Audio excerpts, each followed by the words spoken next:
Hey everybody, this is episode 194. How do you know if you're an empath? I'm Cherie Burton, and this episode was super enlightening for me because I thought I understood empaths. We went really deep here with Jennifer Elizabeth Moore. She's one of 119 of the entire world's Emotional Freedom Technique International Master Trainers. She's also the author of Empathic Mastery. So she's got a wealth of experience in supporting people who are highly sensitive, intuitives, light workers, and creatives to kind of use their abilities and to understand them.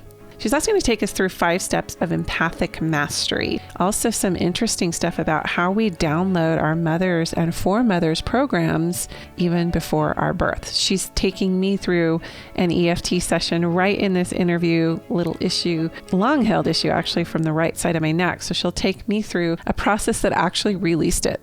And remember to follow our discussions on these topics every week, asking to join the private Facebook group Women Seeking Wholeness, as well as my Instagram, Cherie.Burton. So here we go in how to tell if you're an empath.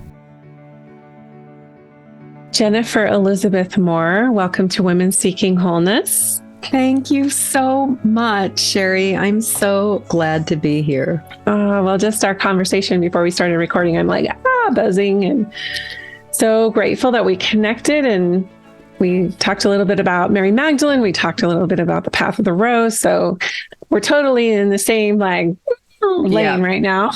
Absolutely. I always like to kind of start. I mean, your bio is incredible. Just the mastery that you have with understanding the path of an empath, or the way empath works and is embodied. And then also, of course, EFT, Emotional Freedom Technique. I want to talk about EFT later, but let's start off by just maybe you kind of can share. I'm assuming that you are a very high empath, otherwise you would not be in this work.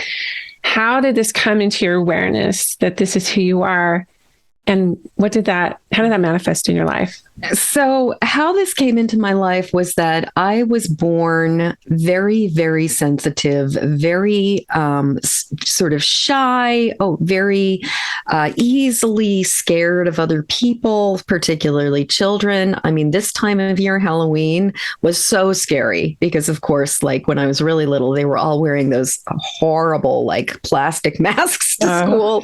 And I mean, I was terrified, especially of like Batman costumes, just saying. And I probably have, I'm like, oh yeah, here's something to tap on, Jennifer.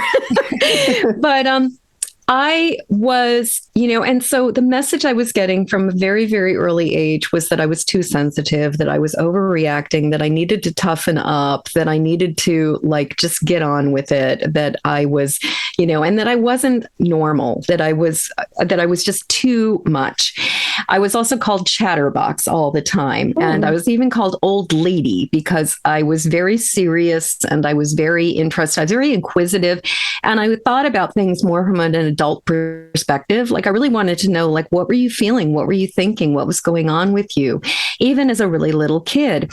But I had so many days where I would wake up feeling out of sorts and discombobulated and just really weird. And I didn't know why. And the message that I was getting was, you're overreacting, you're being too sensitive, you're taking these things too seriously or too personally, or you've got just an overactive imagination.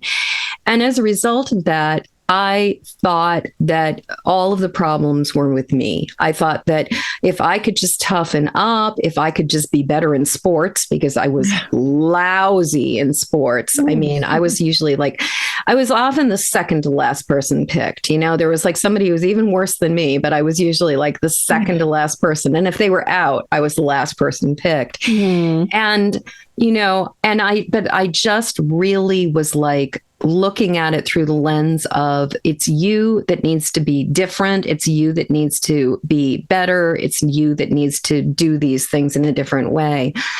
And when I was about 9 years old, I had what I consider my first prophetic dream, where I dreamed basically that my mom died. And the next day I learned that my very first BFF's mother had died in a couple states away because they had moved out out of the area. And I hadn't even been in touch with her for maybe 3 years at that point. But I vividly dreamed about my own mother dying the night that her mom died. And I somehow knew, like, I was like, oh, there's something to this. And in a lot of ways, this was like the window that, like the curtains being drawn out, like pulled back and the window getting opened and oxygen coming into the room, because this was one of the first times where my reactivity, my sensitivity, my awareness of things that were going on was correlating with something that I could absolutely say, this is happening outside of myself.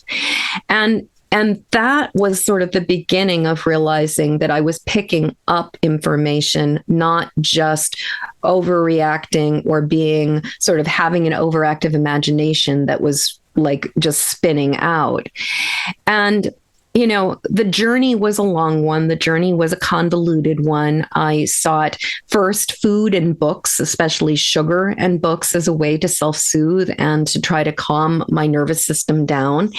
And then as I got older, I sought relationships and getting into one impossible romance after another with people who were generally atheists and emotionally unavailable. And also, experimenting with some drugs and alcohol, and just trying to find a way to feel okay when I was super open and super sensitive, and most of the time just feeling really, really anxious. And it was actually the ineffective self-soothing and coping mechanisms that were not working that actually led me into the path of healing and recovery. And so by the time I was in my mid to late 20s, I started working with a therapist who happened to be very intuitive, very psychic. And she was the first person who started I'd come in, I'd be in a state, and she'd talk with me. And probably like 9.5 times out of 10, she would help me to recognize that my mood was in direct response to an encounter I had had, an event that had happened, something that was going on, and that my state had been pretty much fine before I connected with this person or this situation, and then I was spinning out afterwards. And so she was the first person who helped me to start recognizing, oh, I'm good. And then I have this encounter, and then I'm really not good. Like I'm. So really it's more like, oh, off. What a gift to have such an astute therapist who had a spiritual slant. I was so lucky, lucky. And I will say, I tried a few different therapists before I found her. And I had so tell me about your childhood, where I felt like I was being looked at under a microscope, and where there was no rapport, there was no connection. And it was just like, but she won me over in the very first session with her, because she basically looked at me, she said, you're going to need a really smart therapist. She was like, you're clearly really smart. You need somebody who has a clue. And that was, I think, the thing that kind of, she appealed to my intellectual vanity and brought me in. But yeah, I was very fortunate. And so how long ago was this? Oh, good Lord.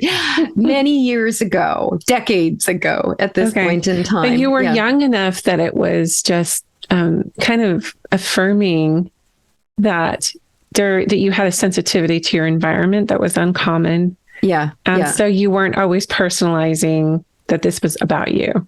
Well, so I was 23 when I started the path of recovery. And I would say that it took probably a good 2 decades to fully grasp and really start getting to the point where I was not spinning out from the sensitivity. And what I'll say is that for me, it has been an incremental, gradual process to go from taking on all the thoughts, feelings, energy, and sensations from the world around me to really being able to recognize when I am vulnerable, when I am taking something on, and to do the work of recognizing, which is the first step in empathic mastery, and then releasing, which is the second step of empathic mastery, of releasing that which is no longer serving me, or that which is not even mine to be carrying in the first place. So what are those again? You said there's 3 steps. So there's 5 steps, actually. So the first step is recognize. And the reason that it is not put up a bubble of light is that because that's one of the things that I actually have found to be one of the big mistakes that a lot of people make when it comes to empathic overwhelm is that they try to bubble up and they try to put a ball of light or filters and shields up before they deal with the stuff that's inside. Saying this because I walked away from the shield up thing a while ago. Yeah. Because it felt too impermeable, number one. And also it felt like I was just walling myself from other people.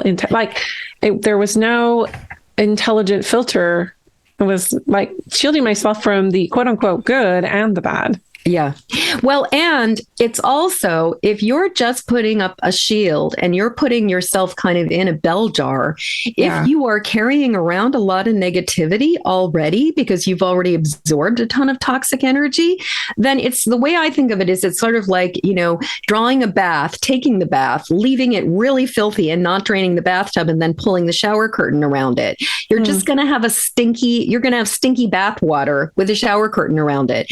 And the thing is, when we don't deal with the stuff we've already absorbed and we put a filter and, a shield up around it, what happens is all of that stuff that's inside kind of like, bombards the inside of the shield. And ultimately it compromises the integrity of the shield so that it's like, it doesn't necessarily work, but also we often feel worse because if we have not dealt with what we are carrying and we try to just put a shield up around ourselves, then we're basically kind of like, as the call is coming from inside the house.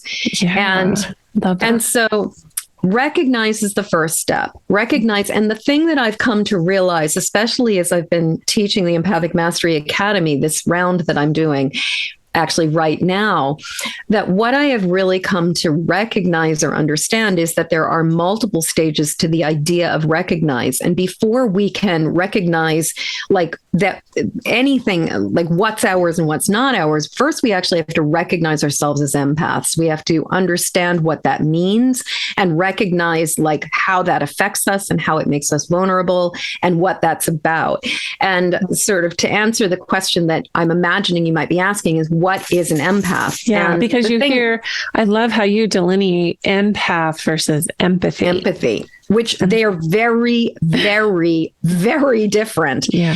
And a lot of times empaths need more empathy.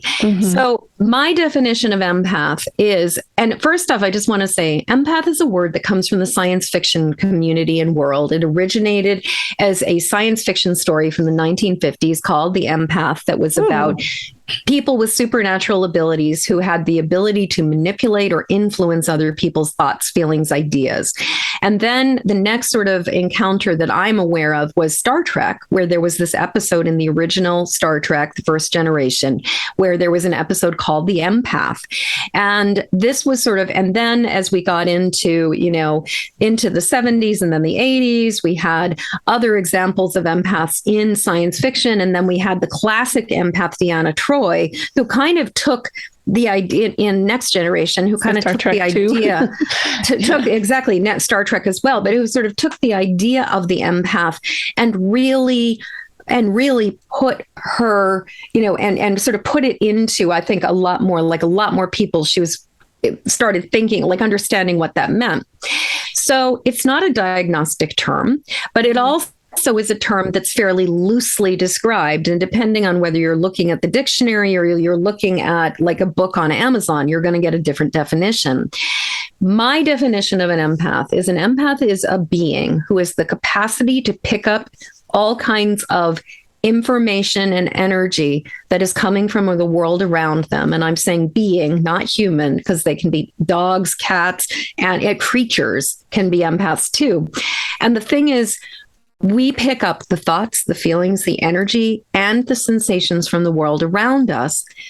But what distinguishes an empath from any other kind of psychic or intuitive or medium or channel is that when we have those kinds of abilities, we are open to receiving information, we understand we're receiving information, and we recognize that it's coming from outside of the house. As an empath, the thing that makes being an empath so much more challenging than any of these other abilities is that empaths process information as if it's their own. And so we feel the things as if we're feeling them, as if they're our emotions. We think the thoughts as if we're suddenly worried about being really sick with something, or suddenly being financially destitute. Or an example of this would be when the war in Ukraine broke out. I kept having these visions of me and my cats and my dog walking down our road, escaping. And it was like mentally, I was processing it through my filters and my experience instead of seeing these other people going through this experience. And so and even that example of the prophetic dream was very much through the filter of an empath. I didn't see my friend and her mother and have a vision of that happening there. I processed it through my own feelings. I was blue. I was depressed. I was sad. I was grieving. But I also processed the vision as if it was my own, seeing my mom die, she's still alive to this day at this point in time. So that's one of the things that I think is really fascinating about being an empath is that we experience information as if it's our own. And if you think about a culture that's constantly telling you, especially as a child, you're being too sensitive, you're overreacting, it's all you, the problem is yours, pay no attention to the, man behind the curtain, pay no attention to that pink elephant that's in the middle of the room. What do you mean? Like, no, daddy's not angry, mommy's not sad, none of this is happening, you're just making stuff up. And so what happens is, a lot of us need to recognize ourselves as empaths before we can even begin to start recognizing, going into the deeper levels of recognize. So first step of recognize is recognizing what we are. Second is recognizing when we're feeling out of sorts or wonky or sort of like out of balance. And in many ways, we have to recognize what our default is, like what our baseline feeling state is, before we can even recognize when we're not in that baseline. Then from that, we start asking the question, is this mine? Am I taking on something? And from that recognize, then we start asking the questions, what's mine? What's not mine? And then we can go in for the really deep detective work where we start to ask the question of like, where is this coming from? What is this about? Is this something that's inherited? Is this something from a past life? Is this something coming from a global experience? Like, why am I feeling this? You're picking this up from the collective. So let me ask you this. Yeah. With this part of recognize, what would be the advantage of being an empath if you are running, let's just say, information or sensations through your body as if they are your own? What is the design in that? What is the intelligent design in that? So I think for one thing, the intelligent design in that is that we as a species are doing a lot of really, how do I put this tactfully? Less than optimal things. And a lot of lower density, lower frequency. A lot of lower frequency, a lot of lower density, a lot of fear mongering, and also a lot of giving away our sovereignty and giving away our personal power. A lot of allowing things to happen. And I believe that one of the reasons why so many people are awakening to their empathic sensitivity right now is because we are at a critical point in the evolution of our species. And it is like, it's no mas time. Like this, like the buck has got to stop. And there are things that just really, like, we need to make better decisions as a species about our climate, about how we treat women, about how we treat people, people with different colored skin, about how we respond to people who have different gender expressions or different people of with different gender expressions. Like, we need, like, the way we are approaching things right now is perilous. And I believe that part of the reason why so many people are awakening, because I also believe that many people were able to compartmentalize up until the pandemic came along. And then all of a sudden, with the intensity of fear that has been swirling around the planet, people have not been able to shove it away or push it down or push it. It's almost like someone had to feel it. Somebody has to feel it. A group, like, once that hits critical mass where a certain amount of people actually feel what's going on, instead of bypassing it, like, that's what I was thinking when I was like, what's the purpose of this? Like, why this design, And I believe that we are, there's some people say, like, everybody's an empath. And I would say yes and to that. I do actually believe that unless somebody was born, like was miswired, like there's brain damage and there's there's wiring damage that causes them to be incapable of picking things up. And I do believe that we are not all created equal and we're not born exactly the same way. So that there are some people, I see empathic sensitivity as sort of a spectrum. And in the same way that I will never, ever, ever, ever, ever be an NBA player in this lifetime, there are some people who will never, ever, ever be a highly, highly, highly sensitive empath like I am and like most of the people that I work with are. But I also believe that as a result of like 5,000 plus years of trauma that we have been kicking down the road, and what I've also been realizing is that, I've been reading this book called Mother Hunger by this woman, Kelly McDaniel, and she talks about the ways that we're influenced deeply by our relationship with our mother from being in utero and up to being a toddler, and about how attachment affects us really deeply. And she was talking about the fact that our nervous systems are not functional on their own until we reach a certain age. And like, we have to be kind of like, I don't know, like, definitely past teething for our nervous system to really start to settle itself. And the thing is, we co-regulate our nervous system with our mothers until that point, including in utero. And I had a tapping experience a while back where I went back to one of my first experiences or memories of being anxious and fearful. And I realized it was when I was in utero, and it was my mother's fear. And so what I realized then, as reading Kelly's book and thinking about my own experience, is that not only are we sort of stewing in our mother's emotional soup and receiving all of her hormones and her experiencing her nervous system as we are in utero and forming, but but we also are picking up on all of her thoughts, all of her feelings, all of her energy, all of her stories.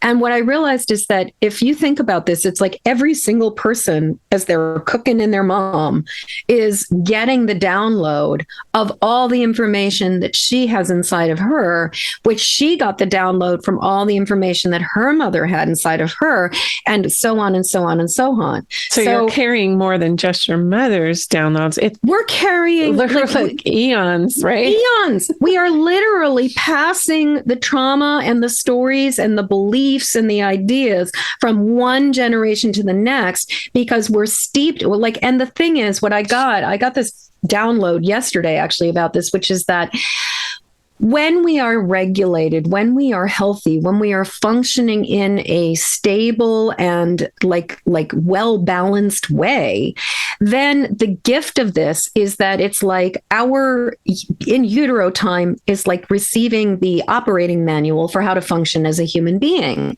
We are getting all the information about what is the world like? What is pleasure like? What is going for our heart's desire like? What does it feel like to be sovereign in the world?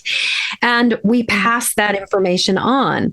But when we as a species started to focus on accumulation and agriculture and stockpiling weapons and money and food, and this happened, when agriculture sort of came in around 5,000 years ago, all of a sudden the concept of scarcity sort of really started to dominate our sense of the world.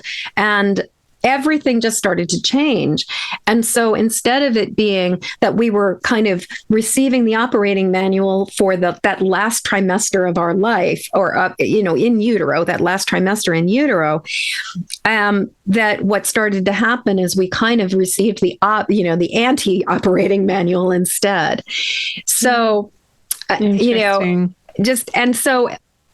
the point of this is to say that I think that what happens is there are so many people who have been programmed to compartmentalize, to repress, and to ignore, to invalidate, and to deny feelings, that it appears that a substantial portion of our population is not necessarily feeling what's going on here. So the deep feelers, I just was talking to another healer recently, and I was talking to her about, sometimes I can just really tap into the deep sorrow of humanity. Yes. And she's like, well, you're not special. Everybody does it. And I'm like, well, I'm sure everybody can do that. But not everybody does that. No. And I don't know that it serves me to connect to pain like that, but I know that I can hit it. I know that I go there. And it's definitely generational too. We have a lot of deep feelers, and including a sister who took her life because she just couldn't be. And I now know she was a high empath. She was born with 3 holes in her heart. There was just a lot that was going on for her. But coming back into this space of, honoring how you're designed. I was going to ask you too, with empaths, are they generally introverted, or is there no? There are people who think that all empaths are introverted. In my travels, I think that extroverted empaths appear or manifest in a different way. And so, but in my travels, I would say that more empaths display introverted qualities because it's easier to not be around a ton of people all the time. But I definitely would not say that introversion is an absolute trait of being an empath.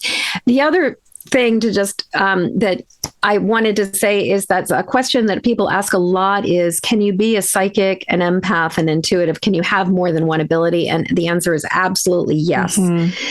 Absolutely yes. Yeah, I see. Yeah. I see such a smattering of these gifts being manifested now, and the awareness around how these things manifest. And it's through the work of people like you who brought it to the forefront. You've been in this work for a while. I want to talk now. Okay, well, let's go through those 5 steps. So let's finish with, so the second step is release. And that's one of the places where I really integrate a lot of EFT.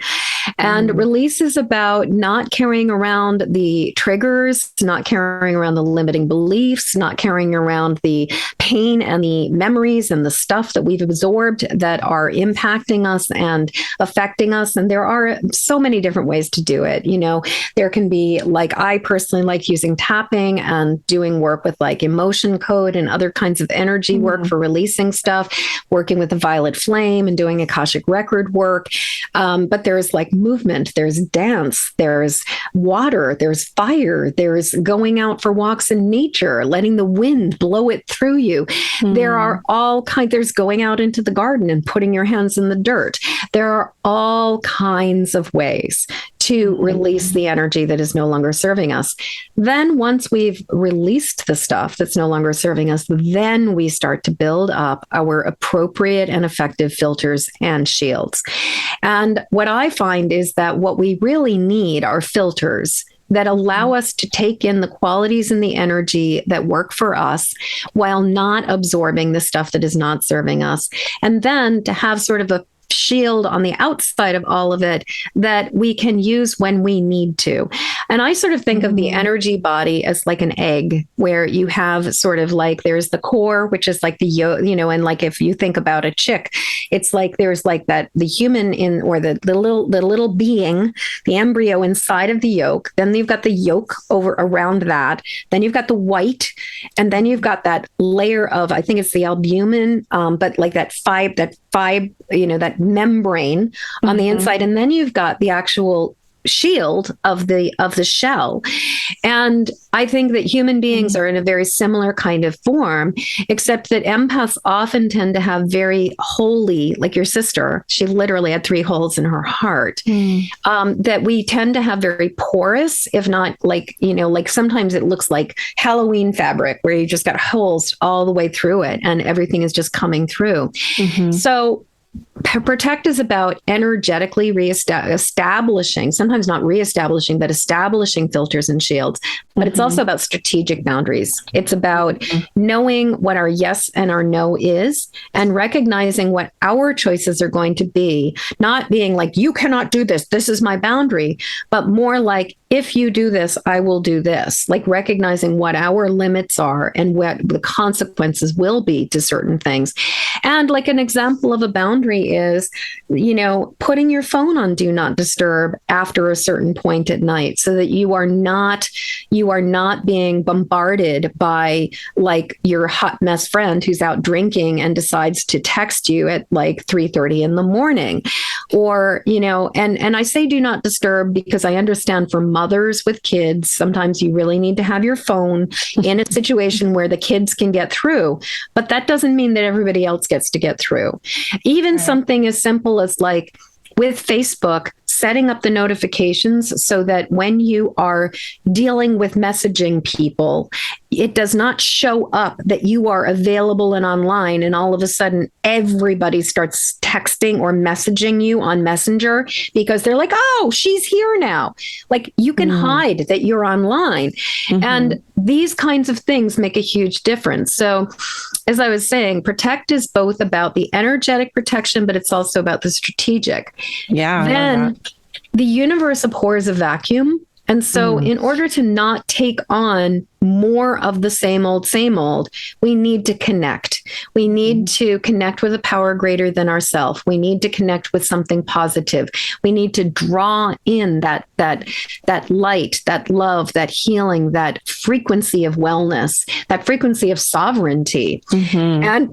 And really starting to really replace the negative energy with this more positive energy, and making the choice to deliberately connect with something positive. Because when we connect with something positive, there isn't room for that negativity. But if we're not connecting with something positive, the universe abhors a vacuum, we will reabsorb a lot of that negativity. And then the final step is act, because as one of my first magical teachers said, words without works is dead. And, the thing is, we can talk all about it till the cows come home. But if we are not living in a different way and doing things differently, then we will end up in the same situation again. And so ACT is all about, how do we live differently? What are the ethical responsibilities of being an awakened empath? What are the approaches? Like, how do we do these things? And so like an example of this is that I have a very clear boundary about intercession and intervention for people. I do not intervene. I do not psychically probe. I do not go and fix something without permission from anybody who is a consenting adult. And if they are, and if it is a child, I can only intervene if I have been given the consent and permission from the legal guardian of that child. The only circumstance where I would say that I have a caveat for this is if I'm a first responder and somebody is not capable of advocating for themselves, then I will, then I'll go and do CPR. But when it comes to, somebody's having a hard time, I can say, hey, it really looks like you're having a hard time. Can I offer you some support? Can I, like, I'd love to, how can I help you? Right. But if they say no, then it's my responsibility to walk away. It's my responsibility to be like, go with God, like you do you, boo, and not to meddle. And I think that I have seen that I think one of the biggest problems that empaths get themselves into is we feel better when other people feel better. And so we often have an urgent need to rescue. And we often want to make things better. And people pleasing and people pleasing and all that fun stuff. Yeah. But what happens is when we are uncomfortable with other people being uncomfortable, we will override their choices and their will sometimes to go in and try to fix it. And we'll get into this idea that we know what they need more than they do. It's kind of like also like a savior complex. Oh, I see yeah. a lot of empaths that are just, they feel so deep. And I would include myself in this. You just feel so much compassion. You think you're coming at it from a very altruistic, right. But fixing, saving, and healing, you only love people. You don't fix, save, or heal them.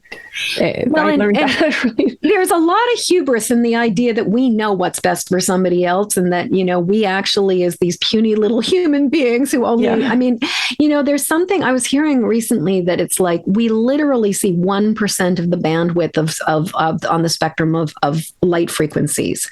1%, and so it's sort of like if we can only see 1% of what we could what is visible in the world, if we can only hear a very, very small portion or band of frequency in terms of sound, what makes us assume that we know what's best for any other human being? Yeah, exactly. Yeah.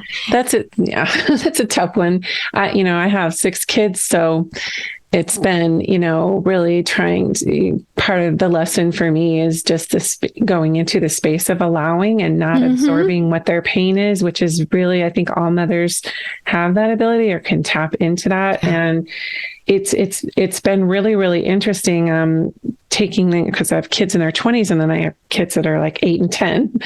And I've seen, the first go around, because I'm totally convinced that my kids are high sensitives and my husband is, and I am like, so anyway, but it's been interesting to this second set of kids, just really noticing how I can usurp their autonomy or their lessons in order to try to protect.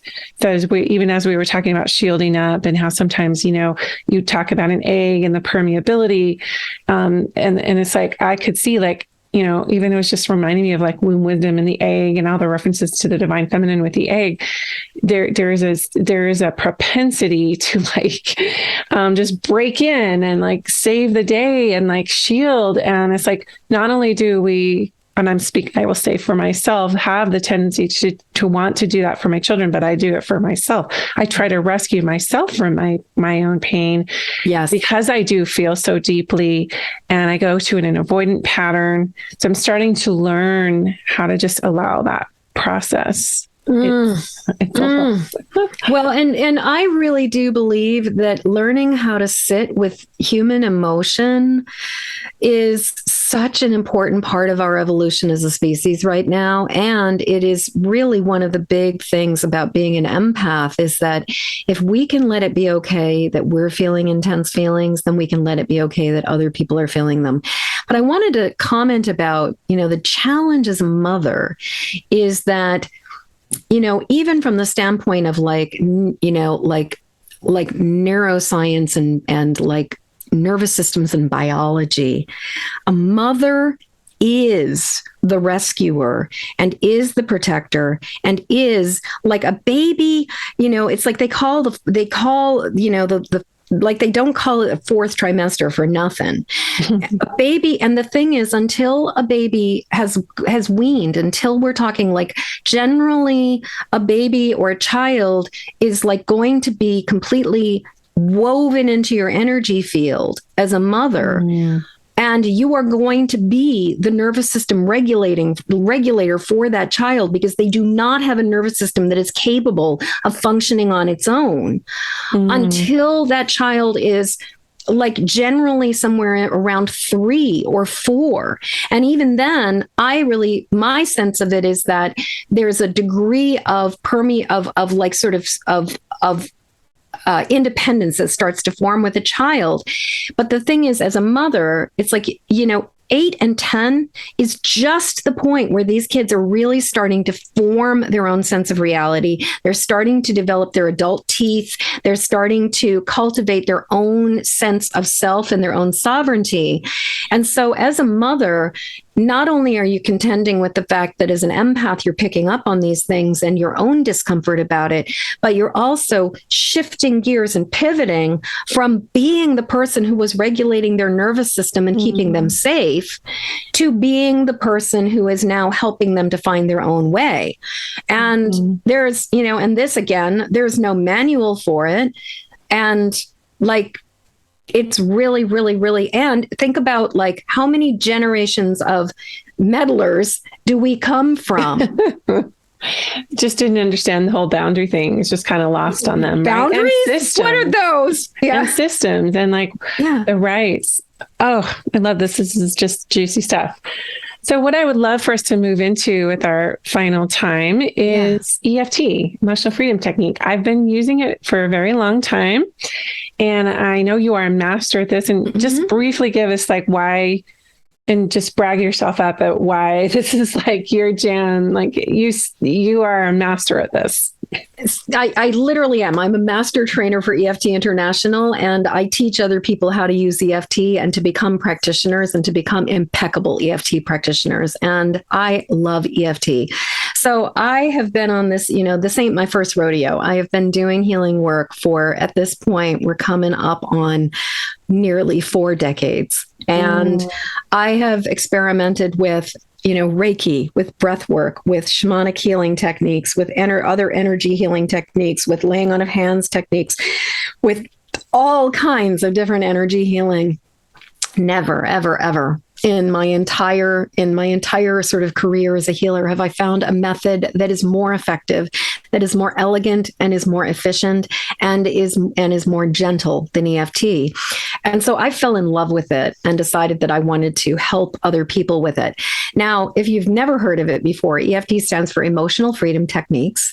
And basically, it's kind of like a form of mental, emotional acupuncture without the needles. And what we do is we think about an issue that is going on for us, and then either tapping or putting light pressure. So either, just tapping or putting light pressure on various points on our hands, our head, and our torso. We tap on these endpoints of acupuncture or acupressure meridians while we usually are speaking words that help us to know what it is that we're working on. And it is surprisingly simple, but as one of the original masters, Ann Adams, says, EFT is simple, human beings are complicated. And so even though it is, the recipe itself is something that I can teach you guys how to do in like 5 minutes, I can teach you the basics of it. Learning how to master it, learning how to work with it, learning the nuances of it, I will spend the rest of my life working with the ins and outs of it and understanding all of the ways that it can be worked with, because there are so many, like, if this, then this, if this, then this, but if this, that doesn't work. So it is truly, like truly, an art truly. form. It is an art form. And that actually, Gary Craig, who was the original sort of founder of EFT as we know it today, literally refers to how we how we do EFT as the art of delivery. And, beyond the basic recipe, which is generally you start with the side of the hand, even though I have this problem, and then we say something positive. The old school one is I deeply and completely love and accept myself. And then we say that 3 times, and then we go through all the tapping points with what's called a reminder phrase. That would be the basic recipe. But then there's like all kinds of ways that we can start playing with the nuance of it, maybe working with the inner child stuff, maybe going back and doing like work around on the ancestral lines, maybe going back and doing some karmic past life healing.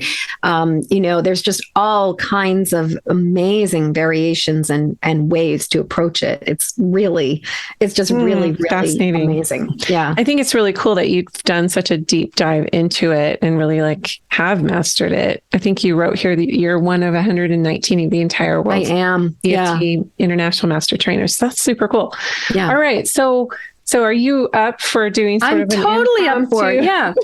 Yeah. So as I mentioned before, so basically what we're going to do is we'll start by tapping on the side of the hand, and we'll use the setup statement, even though I have this blah, and then we'll use a balance statement. And I often, instead of using the classic, I deeply and completely love and accept myself, a lot of times I like to use, I'm open to the possibility that this can shift, because a lot of people have a bit of a hard time swallowing the I deeply and completely love and accept myself. And I'm a believer that if an affirmation does not land, it causes more harm than good. I totally that it creates agree with that. Cognitive dissonance, and you're fighting against it. So I really feel very strongly that affirmations we need to have buy-in for affirmations to actually sink in and work. I totally agree. So we'll use, and we can talk about this. And then what we will do is we'll go through the points. So we start tapping on the side of the hand I like to use the free 3 fingers of my dominant hand. I'm a righty, and then tapping on the side of the hand, which used to be known as the karate chop point. But side of the hand is a little bit more descriptive, and it also is a little bit less, less cultural appropriation. And so we tap on the side of the hand, and we do what's called the setup statement. And then we're going to go through the points with the top of the head, eyebrow points, side of the eyes, under the nose, under the lip, collarbone points, and then under the arm, and then back to the top of the head. Now, some people, if you've been online, maybe they start with the eyebrow points and then move down. It does not matter. Different people just approach it differently. I really like to start with the top of the head and move down like a cascade, because it feels like it's just making sense that it's all kind of coming down.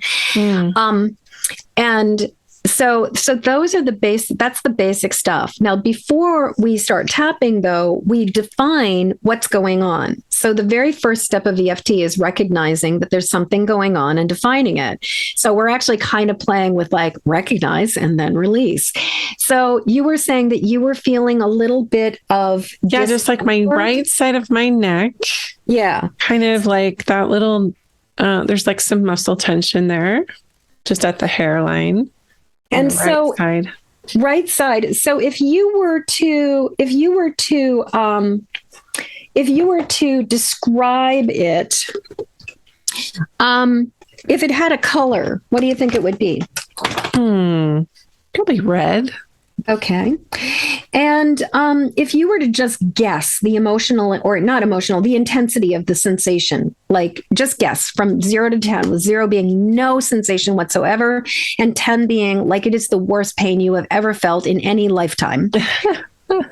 Probably like a 6. Wow, that's pretty high. Yeah. Yeah. It's just always kind of there. Like. And how big is it? Oh, like proximity wise, or like just visually, like if you were to imagine it's like the size of a dime. A dime. Yeah. And is it flat like a dime, or is it like a gumball? It's like I just picture in my mind's eye just like a knot. A knot. Yeah. Perfect. So we now have enough information to work with this. And then in terms of our balance statement or our turnaround statement, how does I'm open to the possibility that this can shift feel to you? Does that feel like a good one? Yeah. Great. Okay. Great. So we're just going to start by tapping on the side of the hand, and you follow along with me and you repeat after me. So it's like a call and response. Okay. So even though I I have this dime-sized red knot, I have this dime-sized red knot on the right side of my head. On the right side of my head. And it's like a 6. And it's like a 6. So I'm just acknowledging it. I'm tapping on it. And I'm open to the possibility that this can shift. So even though I have this dime-sized red knot. On the right side of my head. The back of my head. I'm just acknowledging it. And I'm open to the possibility. That this can and will shift. So even though I'm experiencing this dime-sized red knot. And would you say of pain, of tension, of tenderness? Tension. Of tension. In my head. I'm just acknowledging it. Just tapping on it. And open to the possibility that this can and will shift. Now we're going to go to the top of the head. This dime-sized red knot of tension. And now we're moving to the eyebrow points, and they're right at the top of the eyes, right at the eye socket, right where your eyebrows start. This dime-sized red knot of tension. Now we're moving to the side of the eyes, which is right on the temples, kind of right where your eyelids meet on either side. This dime-sized red knot of tension. Now we're tapping under the eyes, right under the eye, right on the edge of the eye socket, right under your pupils. This dime-sized red knot of tension. Now we're tapping under the lip. This is sometimes called the philtrum or the Cupid's bow. This dime-sized red knot of tension. Now we're tapping under the lip. This dime-sized right in the groove between the lip and the chin. This dime-sized red knot of tension. I wonder what it's trying to tell me. Now we're going to tap on the collarbone points and sort of like find your clavicle and move over by about an inch, maybe, and a little bit down. Just sort of feel around for the sore spot. This dime-sized red knot of tension. Now we're moving under the arm, this dime-sized red knot of tension. And then back to the top of the head, this dime-sized red knot of tension. And let's just take a deep breath. So we started with a 6. What do you think it is now? Maybe like a 3. That was what I heard in my head. And what did you notice about it?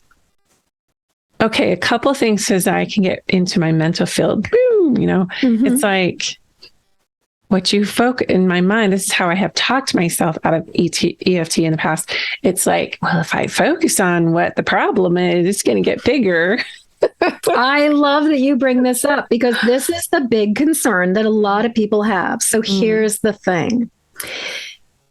If you add something new that you are focusing on, then yeah, you could amplify that. But if it's already there and you're just trying to cover it up, not focusing on it doesn't make it go away.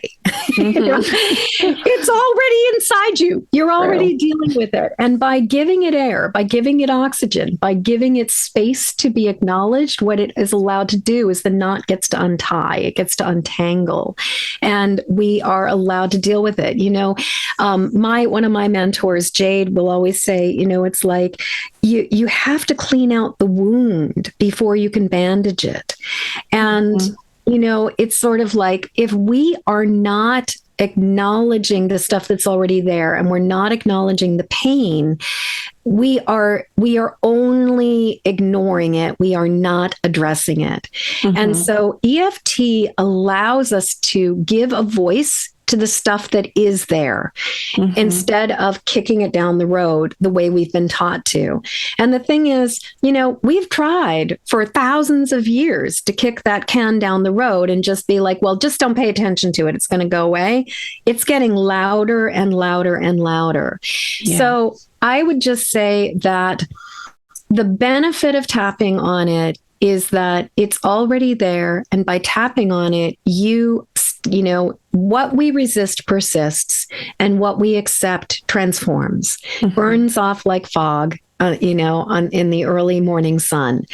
And so even just the fact that we went from a 6 down to a 3 means that this is lightening up simply by acknowledging it. Yeah. And I can feel the lightening. It's like in my mind's eye, I'm seeing like the knot just like unraveling ever so slightly. And is it still bright red or, is the right? No. Okay. So it's like light pink now. Light pink. Exactly. Do we have time to do one more round of tapping? Sure. If you have time. Awesome. Great. I do. Yeah. So even though what used to be this red knot of tension, and it was like a 6. It was like a 6. Now it's a 3. No, it's a 3. It's light pink. It's light pink. And it's unraveling. I'm open to the possibility. That this can shift even more. And it is okay for me to let this go. And how about, and I'm open to understanding. Whatever my body is trying to tell me. So even though what had been a red knot of tension. With an intensity of 6. Has already shifted. Now it's like a 3. And it's light pink. And it's unraveling. I'm open to the possibility. That this can shift even more. And that I can understand whatever message it has for me. So even though. What had been a red knot of tension is now just a light pink unraveling knot. And where it had been dime sized. Is now what? Still dime sized or? No, like pencil eraser size. More like a pencil eraser. No, it's like a pencil eraser, like a teeny one. A teeny pencil eraser. On top of a pencil. Yeah, exactly. I can see that. Little pink pencil eraser. Little pink pencil eraser, yep. I'm open to the possibility. That this can and will shift. Even more. And then I can understand. Whatever message it has for my body. This tiny pink eraser of tension. This tiny pink eraser of tension. This tiny pink eraser of tension. This tiny pink eraser of tension. Side of the eyes, this tiny pink eraser of tension. This tiny pink eraser of tension. Under the eyes, this tiny pink eraser of tension. This tiny pink eraser of tension. Under the nose, this tiny pink eraser of tension. This tiny pink eraser of tension. Under the lip, this tiny pink eraser of tension. This tiny pink eraser of tension. I wonder what it's trying to tell me. Collarbone, this tiny pink eraser of tension. This tiny pink eraser of tension. Maybe I can understand what it's trying to say. Under the arm, this tiny pink eraser of tension. This tiny pink eraser of tension. And then back to the top of the head, this tiny pink eraser of tension. This tiny pink eraser of tension. Let's take a deep breath.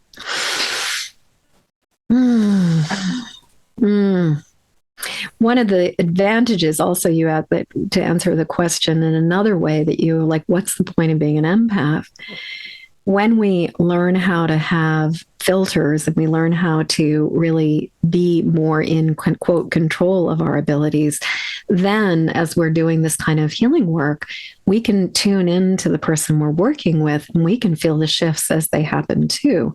So like I can sense when there's energetic congestion with somebody, and then when it starts to loosen up, I can feel that shift and know the kind of progress that we're making. And so there are definite advantages to both ascertaining or discerning what's going on for somebody, as well as being able to sense what shifts are happening and often what direction to go in as we're doing healing work with people or anything. I interviewed somebody a little while ago who spent 25 years, very, high empath, and worked in the marketing industry and advertising agencies for 25 years because as an empath, they knew what people wanted to hear.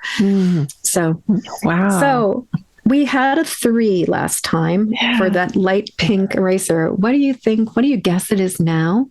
Literally, like I'm seeing like a flat. I'm not even seeing a knot. It's just feeling smooth. Wow. And like flat. And so pain-wise, would you say it is like, is it even a 1 or a 2, or is it zeroed out? It's gone? No. Like you said, nature abhors a vacuum. So I sense that there's something there, but it doesn't have a charge. Nice. It doesn't feel like a tension point. Nice. Super cool. Now it makes me want to do this to my lower back later. Oh yeah, absolutely. 2 rounds of tapping. And we were able to take pain that was at a 6 that you said has been pretty persistent and shift it. Yeah. And did you, not to necessarily go into the story of it because this is you and your body, but did you get any clues about what it was telling you? Not particularly. It just feels like something that wanted to go. Like it felt like something like, well, you can relax into that tension, but you don't really need to know what it's about. That's kind of what I got. Yeah. Well, and sometimes we really, and that's one of the things that is sort of the irony of EFT is that while we are acknowledging the distress, we do not have to focus on it and we don't have to go into the narrative. And actually, what I would say is to go back to sort of the comment or the question about, well, with EFT, aren't I going to be focusing on it? There is a huge, huge difference between giving air and oxygen and space to what is true for us and going on in our body, our heart, and our mind, and perseverating and going into the narrative. And what I think actually the problem is when we storytell, when we go back into the recapitulation. Try to make meaning into what that, making meaning, but also that repeating the same things over and over again and going into the sort of the story and like all of the, and then they did this and then they did this. That's the stuff that really is not helpful and does not serve us. But there's a really big difference between being present with the truth of how we feel in our heart and our body and going up into the dangerous neighborhood that's our head and going off on storytelling. And I think that when people are talking about when you focus on something, this is what you amplify. If you focus on basically lousy stories, that's what you're going to amplify. But EFT is almost like the opposite of focusing on lousy stories. Like EFT done properly really allows us to break away from the stories. That said, though, because EFT there's so many different people working with it in so many different ways, because there are a lot more than 119 people in the world who are teaching people how to use EFT. Some people do what is called kind of tap and rant, where there's a lot more just tap and talk about whatever's going on and just kind of throw all the crazy out into the, into the tapping sequence. And when we are doing tapping, that's just kind of like clown cars or just, one more thing, one more thing, one more thing. We can find ourselves in a state where we get more stirred up as opposed to more calmed down. And so that's one of the reasons. That. Yeah. There's an art to doing this well. And when people say, oh, I tried it and it didn't work, chances are they learned they didn't necessarily learn precise enough techniques, because being very precise and very specific is a very big part of what makes EFT effective. So like you and I had your exact words. We were dialing in very specifically. We were focusing on that one sensation of pain and tapping on that and that alone. We were not tapping on, the fact that you got a flat tire 2 days ago and that you're worrying about your family member and you're thinking this and you're thinking that. We stayed focused on the one thing. And by staying focused on the one thing, it really allows it to shift. I love it. Yeah. I love it. To me, it kind of feels like you're just shining a flashlight on it. Yes. And kind of like putting it under the microscope. So it can be like, I see you. Like, I see you. I'm ready to listen or whatever. And as you said, everything just needs love. It's not about fixing it. It's not about repairing it. It's about loving it. It's about holding space for things to be loved into wholeness and into wellness. So many things will right themselves when given enough air and, given enough air and sunlight. Air, water, and sunlight. That oxygenation piece you were talking about.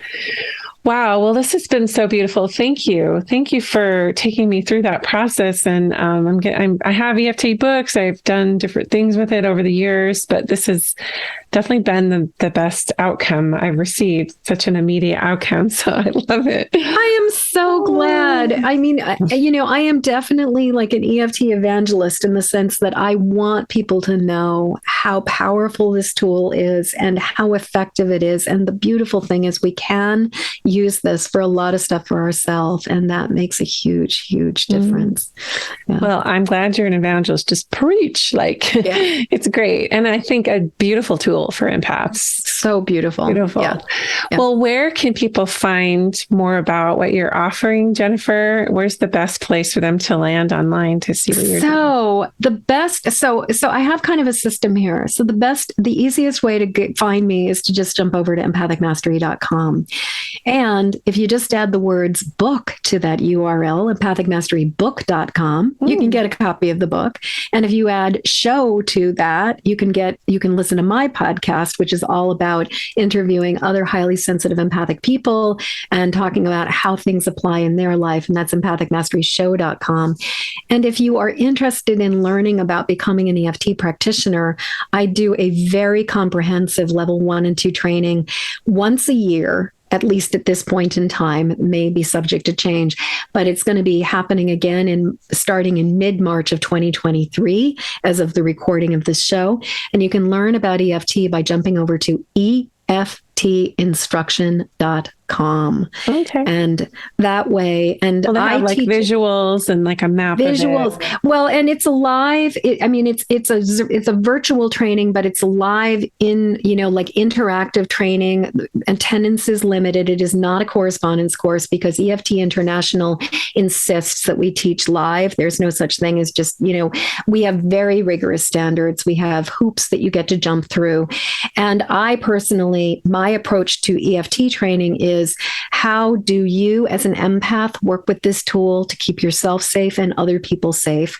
So I'm really taking that into consideration and really approaching my trainings in a very, very in-depth, very comprehensive way. There are other trainers who do much shorter trainings than I do, but I just have been listening to guidance and do what I'm doing. So next training is going to be an 11-week long, every Saturday for 11 weeks, like deep dive. Wow. And my students are just amazing. I'm so grateful. Where are you based out of? I'm personally live in Maine, but almost everything I do has been virtual for quite a while now because Maine is a small town, small state.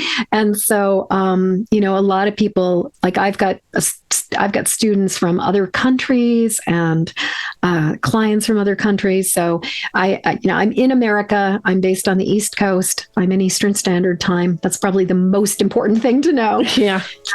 Well, it's been a joy and it's been very enlightening. Thank you so much for your time. It's been such a pleasure. Thank you. So remember, those 5 steps of empathic mastery are 1, recognize; 2, release, which could include EFT; 3, protect, which is about putting up those strategic boundaries, building up appropriate filters. 4, to connect with the positive or higher power or greater power than ourselves. And 5, to act. So one of my big takeaways from this episode is, I guess I didn't realize, I thought I was protecting myself, but I didn't realize how I can spin out with my own sensitivity. In between the time that I interviewed Jennifer and now that it's airing, which is just a few weeks, I've really sat with like, am I feeling empathy for something or someone, or is my empathicness kicking in? And it's been really interesting to sit with that and differentiate that and kind of run it through my own mental process and filters. It has a light and a shadow side, so it can be a superpower, but it can also lead to my downfall if I'm not really, really careful in how I'm embracing this part of me and running everything through me.